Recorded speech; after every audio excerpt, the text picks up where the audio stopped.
Pessoal, vamos convidar agora o nosso José Roberto Afonso, o grande economista, doutor em desenvolvimento econômico pela Unicamp e vice-presidente do FIB, o Fórum de Integração Brasil-Europa. Bom dia, José Roberto, seja muito bem-vindo ao Matinal. Tudo bem? Bom dia a todos e grato pelo convite. É um prazer recebê-lo aqui. A gente queria começar com a pauta mais quente, que é a pejotização do trabalho no Brasil. Você foi um dos especialistas convidados pelo STF para a audiência pública na última semana, que discutiu o tema. Deu para tirar algumas conclusões sobre esse debate a partir dessa audiência? Ou apenas você reforçou convicções que você já tinha acerca de um assunto que mobiliza muito o brasileiro hoje, né? Porque impacta todo o trabalhador. E ali você teve opiniões diferentes expostas, né? Uhum. Não, Amado, primeiro, pejorativo. Eu acho que o termo devia ser pejorativo, né?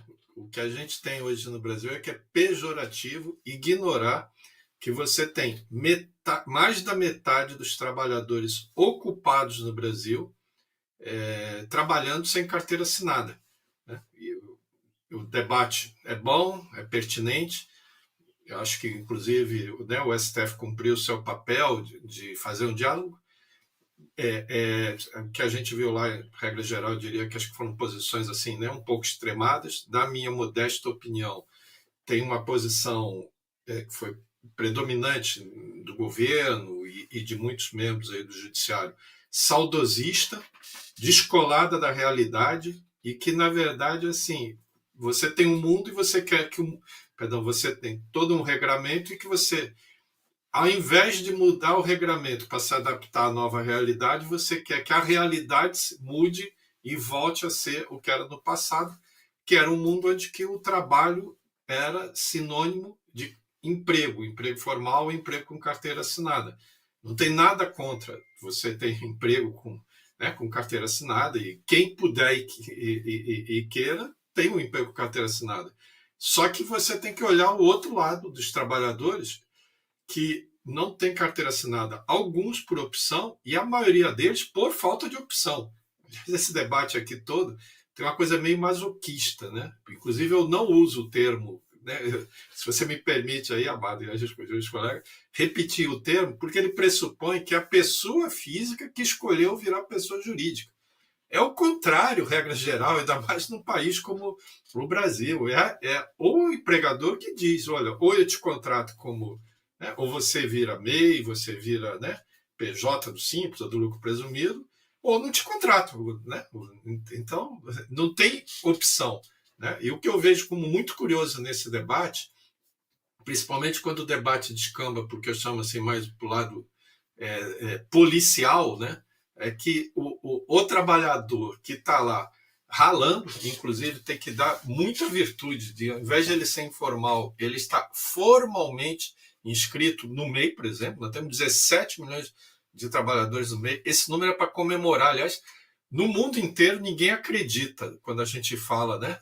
Cita o número. E no Brasil, eu vejo muitos colegas, respeito a opinião, mas eles, né, tratando o MEI parece até quase que como se fosse um bandido, né? E assim, eu até brinco que o M seria de masoquista. Não, ele não quer ter carteira assinada, ele não quer ter 13º, ele não quer ter férias, ele não quer ter proteção social, por isso ele virou MEI. Até tem, sobretudo os mais jovens, recentemente, que esta é uma opção, e até dizem, se der tudo errado, eu viro carteira assinada. Mas na maioria dos casos, muito do pessoal que está como MEI, assim como, né, pessoa física, ele está ali por falta de opção, né?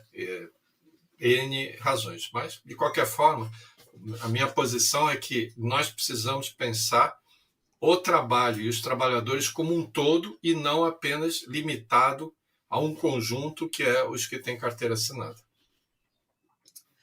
E, José Roberto, bom dia, obrigada por estar aqui com a gente de novo. Tem um debate que é levantado quando se fala sobre esse assunto, que é sobre a arrecadação, né? E o golpe que se sustenta que seria isso para a Seguridade Social, por exemplo, que se colocam ali no Supremo contrários também falam com relação a isso, né? Que esse processo de pejotização, como a gente vem usando, geraria um rombo ali para a Previdência e para o FGTS. O Messias, o advogado-geral da União, agora cotado, inclusive, para ser o novo ministro do Supremo, diz que a pejotização é uma cupinização dos direitos trabalhistas. Eu queria pedir para você reagir um pouco a esses argumentos de quem está trazendo esses pontos. Sim, não, vamos conversar. Como eu disse, né, eu acho que compreendo, respeito, mas é uma visão do passado. Aliás, eu diria que é uma visão anterior à Constituição de 88. A Constituição de 88 criou uma coisa que só tem no Brasil e que isso nós temos que usar como vantagem e simplesmente é ignorado, não tira do papel. É o único país do mundo que tem um conceito de seguridade social no texto constitucional. No resto do mundo, aliás, aqui, por exemplo, em Portugal, onde eu vi, seguridade social é sinônimo de previdência social. No Brasil, primeiro, a previdência que está na Constituição não é só social, né? É a previdência pública e a previdência privada, né? Que você pode contratar, seja ela complementar ou não a sua previdência. Isto é previdência. Além da previdência, assistência, saúde e suporte ao trabalhador, inclusive com o seguro-desemprego, fazem parte desse conceito da Constituição de Seguridade Social. Conceito esse muito avançado, né? E o financiamento da Seguridade Social se dá também por fontes diversificadas. Não é só contribuição sobre folha salarial, como é no mundo inteiro. Quase todo mundo é só folha salarial.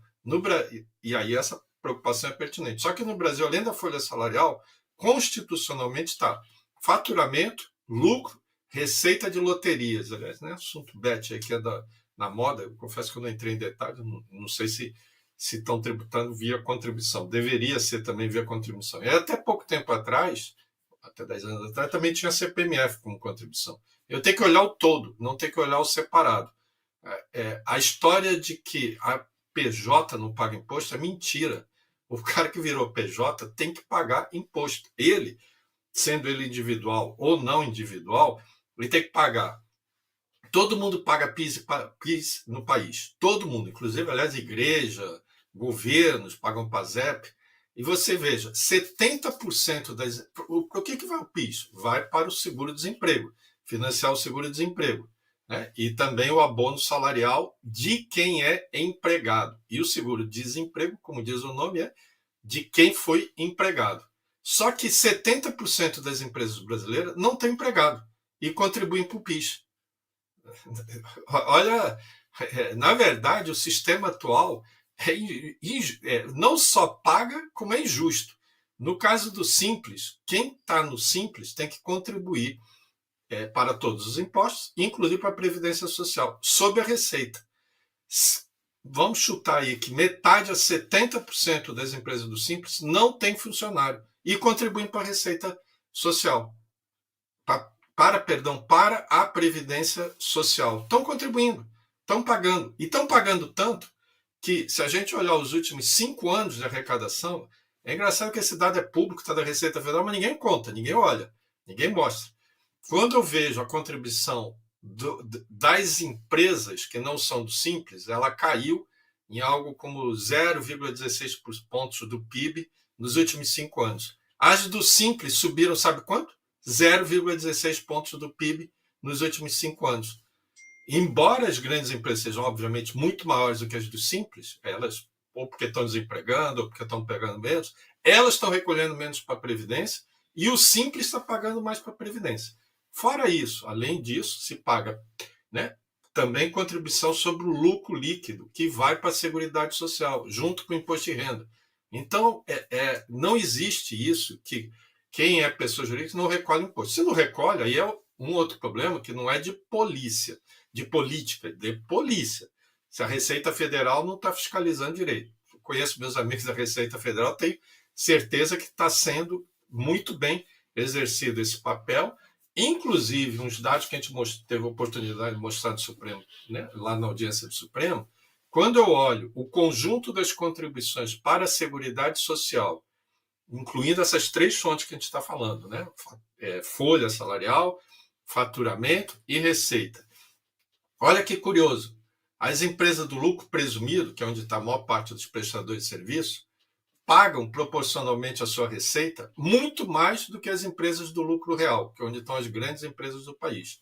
E as do Simples estão pagando quase tanto quanto o lucro real. Quando eu chego na Previdência Social, adivinha quem é que paga mais? É o Simples. Paga mais que o lucro presumido, paga mais que o lucro real. Quando eu olho por atividade econômica, surpresa, serviço recolhe mais do que a indústria, recolhe mais do que a média geral. Inclusive, serviços profissionais, né, advogados, arquitetos, engenheiros, serviços de comunicação. Hoje no Brasil, e aí eu queria parar aqui, peço aí desculpa se estou me estendendo, vocês me cortam aí, né, por favor.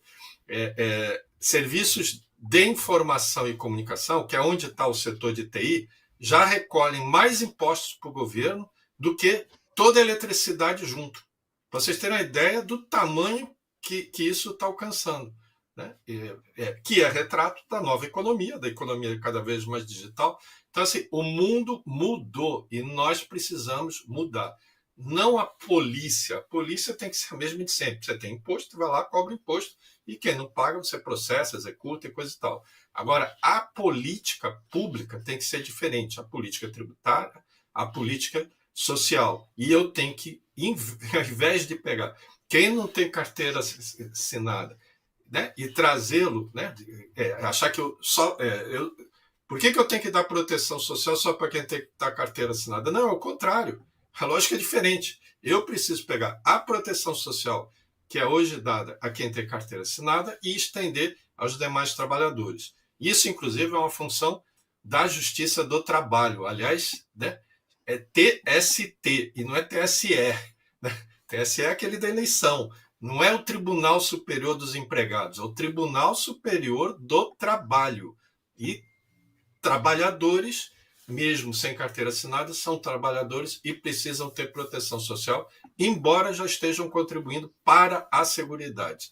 Né? O conceito de Seguridade é mais amplo do que o de Previdência. José Roberto, a professora portuguesa Matilde Lavouras, da Faculdade de Direito da Universidade de Coimbra, disse no Fórum Futuro da Tributação, segunda edição, que vocês no FIB organizaram esse ano, há 2 semanas, que os trabalhadores não podem ficar desprotegidos, né, aspas dela, nomeadamente depois de situações de doença, parentalidade, maternidade ou até incapacidade do trabalho. Você já tocou um pouco sobre nesses pontos, mas eu queria te perguntar, para te dar a chance de se aprofundar, qual é o caminho para sanar essas questões dentro desse novo contexto econômico, como você colocou? Sim, o caminho acho que nós precisamos ter um novo pacto social, né? Que acho que aí isso eu estava na professora Matilde, né, nosso colega, adoro muito e trabalha muito esse ponto aqui em Portugal e na Europa. Quer dizer, você, como a gente estava falando, você precisa levar benefícios como de auxílio-doença também para quem é trabalhador. Você veja o caso principalmente de entregadores de aplicativos. O que esses trabalhadores mais querem é uma cobertura de auxílio-doença, mais até do que de previdência, porque eles não veem, vislumbram quando vão conseguir se aposentar, mas vislumbram que podem, né, sofrer um acidente, pode ter a bicicleta, a motocicleta, né, também, né, quebrada, eles se machucarem ou não, e eles poderem parar de trabalhar. Nós precisamos ter isso. Na verdade, eu tenho seguro-desemprego, e o seguro-desemprego tinha que virar seguro-desocupação. Né? Porque esse cara está trabalhando, está ocupado e está contribuindo. Contribui pouco? Bom, essa é outra discussão, vamos discutir se ele tinha que contribuir mais. Outra coisa, por que ele precisa contribuir para a Previdência Social? Por que ele não pode, ele e o seu empregador, com certeza, né? Não pode ser ele sozinho, contribuir para uma previdência ou um seguro privado? Aliás, esse caso de acidente de trabalho, você resolve muito mais fácil inclusive mais fácil, mais rápido, e eu até acho de uma forma mais efetiva, com o seguro privado. E a previdência mesmo em si pode também você ter previdência privada substituindo a pública. Ela não tem que ser complementar, né? Eu trabalhei e fui, né, muito orgulho, trabalhei no BNDES, estou aposentado. Quando eu estava no BNDES, eu contribuía para o nosso fundo de pensão, e hoje eu estou aposentado e recebo, né, da Previdência Social, da parte do fundo de pensão do BNDES. É complementar. Os novos trabalhadores que não têm um emprego, eles hoje estão sem opção de complementar, na verdade não é nem complementar, estão sem opção de previdência e poderiam comprar essa previdência no setor privado. Para isso, você tem que ter melhores políticas tributárias. E eu até diria, Amado, que nesse exemplo que a gente estava dando, a previdência privada tanto pode até ser um caminho para os entregadores, mas é sobretudo também um caminho para os cientistas de dados, para os profissionais, né, liberais. Esse é um problema grave, a gente esteve aqui discutindo, né, no Fórum de Lisboa. A inteligência artificial vai acelerar um processo, muito mais um processo de concentração de renda do que um processo só de destruição de emprego. E o de concentração de renda significa que os que ganham mais não vão estar, como eles não são assalariados, eles não estão subsidiando os mais pobres. E por isso que eu acho que eu não preciso colocá-los dentro da previdência social. Ele pode estar dentro da previdência privada, mas contribuindo para a social, não com salário, mas sim com faturamento e com lucro. Voltamos à nossa Constituição de 88, que de uma forma impressionante anteviu essa nova realidade. Eu até digo assim, o Brasil tem uma vantagem em relação do resto do mundo, que o que a gente precisa é tirar do papel o conceito de seguridade social. Nós já temos os instrumentos e já temos, inclusive, os instrumentos constitucionais, mas eu não tenho uma política organizada, adequada, né, de mesclar essas contribuições. Por exemplo, e aí, aqui, né, para encerrar, você pode ter duas empresas que fabricam lá o mesmo produto, vendem o mesmo, lucram o mesmo, sendo que uma contrata empregados com carteira assinada e a outra terceiriza, né, todo o seu trabalho. Naturalmente, a que terceiriza seu trabalho está poupando contribuição para a Previdência Social, mas as duas estão contribuindo para o lucro e para o faturamento. Por que eu não pego a contribuição, por exemplo, a do lucro, e permito que se deduza da contribuição sobre o lucro devido uma parte do que foi pago de contribuição sobre a folha? E com isso eu estou premiando quem emprega com carteira assinada. Aliás, eu, assim, pessoalmente, né, acho que é mais importante e costuma ser mais efetivo as políticas na qual você premia do que aquelas políticas na qual você pune, né? E por isso que eu digo, este assunto aqui tinha que deixar de ser visto como um assunto de polícia e passar a ser visto como um assunto de política, de políticas públicas, de novas políticas, ter uma nova visão, compreender a realidade e traçar um novo pacto social. E, no caso brasileiro, nós temos ferramentas para fazermos isso. E qual o caminho que o senhor vê para... Qual caminho não, né? Mas qual o espaço que terá a CLT neste novo contexto? Ainda mais o senhor falou sobre a aceleração do uso da inteligência artificial, as mudanças que isso vai trazer para a sociedade, para o mercado de trabalho. O que o senhor imagina que vem pela frente com relação à CLT? Ela vai ficar cada vez mais obsoleta, como cada vez menos usada? Qual vai ser o espaço para ela? Eu acho que o espaço da CLT é o espaço que ela já tinha antes. A CLT não precisa mudar, né? Só que a CLT é um instrumento para uma das modalidades de trabalho. E vai continuar, inclusive, sendo, espero, e é o que tudo indica, a modalidade predominante, que é a modalidade de quem trabalha com carteira assinada. Ou seja, tem um único empregador, tem um local fixo de trabalho, tem um horário fixo de trabalho e tem lá todas as suas proteções. Naturalmente, algumas atividades tende a predominar mais essa relação de emprego formal, como a indústria, e outras atividades não. Né? Você tende a cada vez mais você ter este trabalho independente, quer dizer, ou seja, está descolado de só ter um empregado, de só ter um horário. né? E assim por diante. É o caso típico dos serviços e, principalmente, além dos serviços profissionais, cada vez mais estes serviços envolvidos, né, diretamente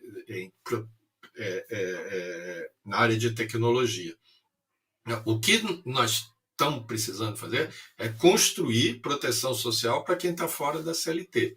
O que eu digo assim, não adianta você empurrar o resto para a CLT. Isso é igual pasta de dente. Você tirou a pasta de dente, né, de dentro do tubo, alguém consegue botar de volta? Talvez até, né, consiga. Mas o que eu preciso é, bom, já que eu tirei, vamos arrumar uma utilidade para essa outra pasta que está aqui fora. Quer dizer, na verdade, assim, vamos também construir uma proteção diferente. Vamos exigir, a depender do que ele vai receber, vamos exigir contribuição. Eu, por exemplo, acho injusto você exigir das empresas do Simples que elas contribuam sobre a receita sem elas ter funcionário.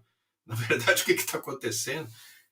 Eu acho até engraçado, porque essa discussão de renúncia, que é um conceito subjetivo, uma mensuração que você nunca consegue ver a memória de cálculo, agora, de fato, concreto e efetivo, é a empresa do Simples, que não tem funcionário e está contribuindo sobre a receita, está subsidiando as que têm funcionário. As que têm funcionário são as maiores empresas do país. E as maiores empresas do país hoje também, de outro lado, vamos falar a realidade. A grande maioria delas contrata empregados de baixa renda, né? Ou seja, pagando um salário mínimo. Acima do teto previdenciário, que é acima de 7 salários mínimos, e na qual, inclusive, o empregador subsidia o sistema, ou seja, subsidia quem emprega, quem ganha menos de 7 salários mínimos, hoje a gente só tem 4% dos trabalhadores brasileiros ganhando mais de 7 salários mínimos e, portanto, o seu empregador contribuindo para a Previdência mais do que devia. Vou conseguir mudar isso? Não vai, não vai. Aliás, vocês vejam assim, uma realidade em todas as áreas, inclusive na área de serviço, né? Muitos dos gerentes de banco com que a gente tratava, com que vocês também tratavam, eram funcionários dos bancos. Hoje viraram, né, consultores financeiros. Como é que você faz esse pessoal, né, voltar? Não volta. E, inclusive, quando você chega e diz assim, tá vendo? Você é consultor financeiro só de um banco, então isso aqui é uma relação de emprego disfarçada e vou punir. O que passou a acontecer? O consultor financeiro começou a trabalhar para vários bancos. É igual o motorista, né, de um aplicativo, que até talvez no início só trabalhava com um aplicativo, hoje trabalha com vários aplicativos, motorista, entregador e assim por diante. O próprio aplicativo quer que ele trabalhe com mais de um. Por quê? Para não caracterizar aquilo numa relação trabalhista. Então, o efeito policial, nesse caso, foi o contrário. Turbinou esse processo. E eu acho que hoje o Brasil, até a gente não tem uma medida concreta comparada no mundo, mas por todo mundo com quem a gente conversa, isso tudo é muito novo, né?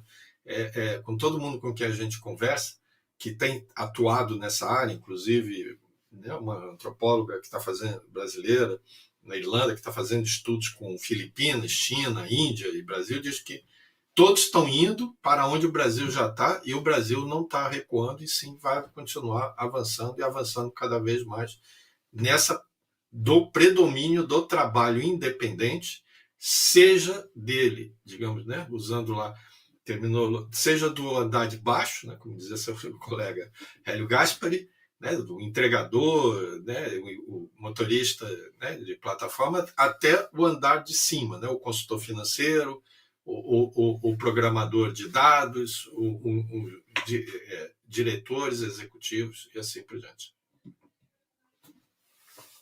Zé Roberto, muito obrigado pela aula aqui, por ter esclarecido para a gente, trazido pontos novos para a gente pensar. Já está convidado para vir mais vezes, porque é um tema que vai seguir em debate, sem dúvida, aí ainda, apesar de, seja qual for a decisão do STF, a sociedade vai continuar com esse tema em debate e disputa. A gente precisa de contribuições aqui. Obrigado.